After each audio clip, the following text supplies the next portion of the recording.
Hello, Steve Arts 89, Trek Boy 89. So I did my review for the fifth episode of Star Trek Strange New Worlds. A lot of people were shocked that this episode kind of resembled a Star Trek episode. I mean, we're halfway through the season and we got one episode that resembled a Star Trek episode. A lot of people were turned off by the focus on romance and how the series is focused so much on romance and personal relationships of the characters as opposed to exploring strange new worlds and telling science fiction stories. And just wanting to play with every other genre but science fiction. But there are a couple other things about the episode that kind of bothered me when I thought about it a bit more, because sometimes you watch the episode, you write your notes, all that stuff, and then you do your talk and you talk about stuff, and then sometimes you just forget stuff. The whole idea of evil in this episode that Palia, or whatever her name is, was pushing that these spirits were just evil. These aliens, were just evil, like they were evil spirits. It's so superstitious and uneducated, and unintelligent, unscientific, and not the kind of thing that you would expect from Starfleet officers. They're above that, they're beyond that, they're better than that, they're educated, they're trained, they understand science, they don't believe in superstition and religion. They've cured religion and superstition. That's why there's no wars in our future of Gene Roddenberry's creation, because we got rid of religion and that got rid of war, because that's like the main reason why people fight.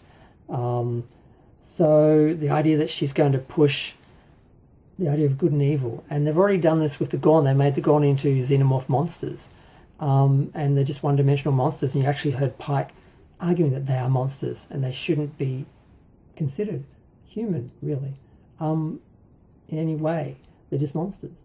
And for Palia, or whatever her name is, to basically say these entities are like evil spirits, and they're just plain evil. And even though someone was giving a speech about, a very Starfleet speech, she was basically, no, they're just evil.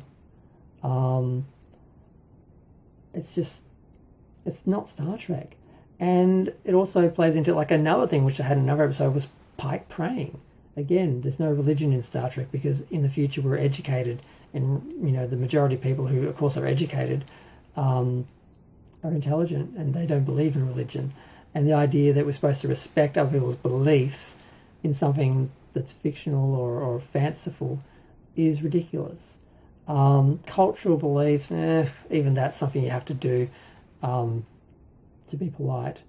So the idea that he was praying in an episode, and now they brought in religion and superstition, and they're doing every other genre but science fiction, and they're avoiding actual science, and it just shows that there is definitely an agenda with this show now to make Star Trek.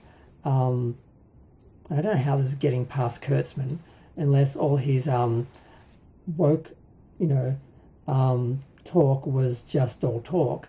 But they're basically making Star Trek for conservatives now.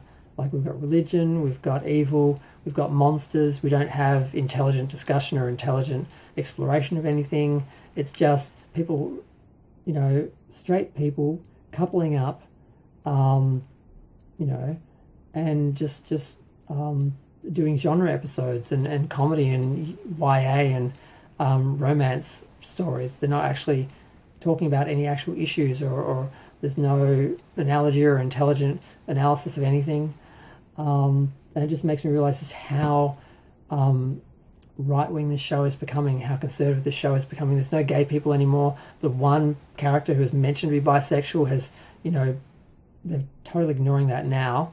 And the women have failed the Bechtel test in this last episode, where they were just all about talking about the men, and it was only about them in relation to the men. They don't really have any characters anymore. They're just there as the girlfriend or the ex-girlfriend, and now they're the competing women, telling the other women, like Lana was telling her, don't be that woman, which is such a misogynistic thing. So the people writing this show, they're writing misogyny now. They've written out diversity and representation, and it's all very hetero and conservative now, and you can really see the influence of Trump and the whole, we're not going to let your merger go through unless you change all your DEI stuff. And that's another thing I didn't mention. I should have done a whole video about. I thought I did, or maybe I just lost it. But Skydance has no DEI, and they basically stripped all the DEI policies from Paramount and said that they would.